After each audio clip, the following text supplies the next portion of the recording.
नमस्कार ओडिशा इतिमध्य आ गोटे अघटन घटी जाइए किछि दिन पूर्व केन्दुझर रे जो फॉरेस्ट गार्ड मानकर नियुक्ति जो शारीरिक टेस्ट होता से दुई जन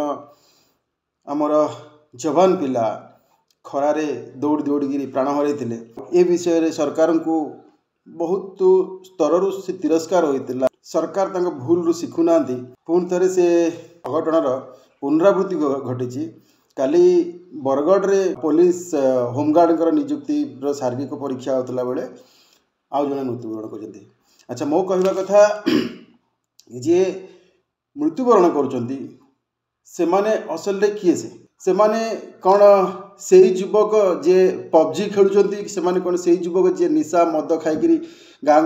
रास्ता घाट रे भांडामी कर निष्पाप युवक जे निजको ओडिशार पुलिस भारतर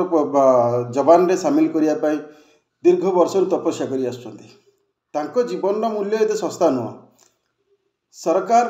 बारंबार ये भूल कर कारण सरकार निघा ना सरकार एठी ओटीवी पत्रकार को फोन करेंगे। अच्छा वो केवल ओटीवी पत्रकार आहत होते कि विभिन्न टीवी पत्रकार आहत होते आपण केवल ओटीवी पत्रकार को फोन कर कौन दर्शा चाहते आपण ये ड्रामा कर सेपटे ओडिया युवक दक्ष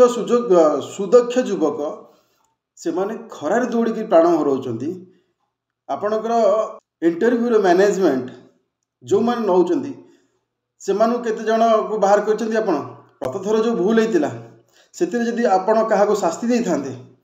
जो मैंने दायित्व थे से शास्ति दे था सस्पेंड करते ताहले हुए आज ये युवकर जीवनटा बंची जाता। मुख्यमंत्री होश को आसतु।